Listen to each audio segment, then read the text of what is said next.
Inilah makanan asas harian kita bila kita tak ada duit, iaitu kita akan makan telur. Telur ni adalah makanan paling murah. Satu biji ni 50 sen saja.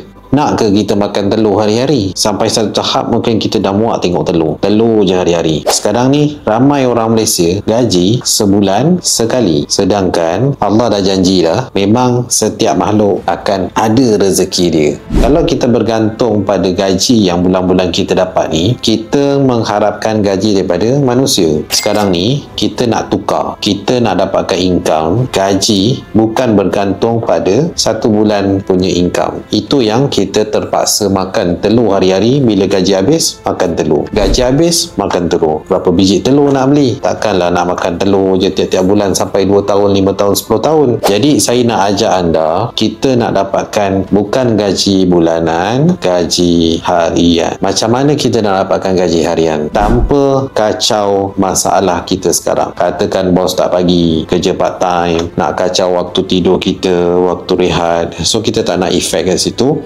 tapi kita nak extra income. Ada banyak cara. Cara yang paling mudah tanpa kita perlu buat live. Ramai orang buat live TikTok, memang boleh buat duit, tapi memang sangat penat. Memang saya sendiri pun jujur cakap tak sanggup sebab penat. Jadi kalau tak buat live, kita tak dapat duit. So ada tak cara lain? Ada jawapan dia, iaitu kita boleh dapatkan gaji harian ni daripada platform eBay. Sebab apa? eBay ni adalah platform international. Tapi macam mana kita nak dapatkan income daripada eBay? Pertama, kita boleh masuk dulu dekat market US dan pasarkan produk daripada Malaysia. So produk apa? Jom saya nak ajak pada anda join program saya yang saya anjurkan bawah UTSM. Kita nak galakkan ramai orang dapat income harian. Gunakan platform eBay untuk jana income dalam dolar. Jual produk-produk yang dah ada orang jual dekat live TikTok, yang dah ada orang jual kat Shopee. Kita pindahkan barang-barang tu jual ke market luar negara. Cara dia macam mana? Anda mesti kena tahu nak set up account, nak masukkan barang, nak hantar barang ke luar negara, nak packing barang, dan yang paling best dekat eBay ni ada warehouse. So kita tak payah nak packing barang.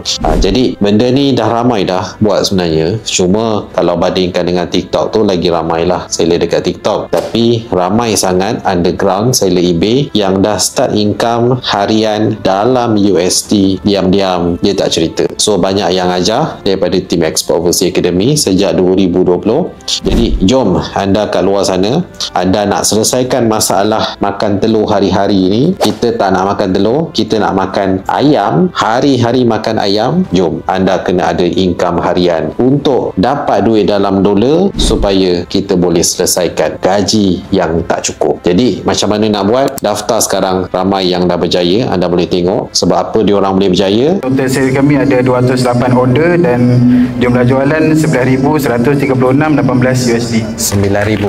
11,000 dolar. $1,569.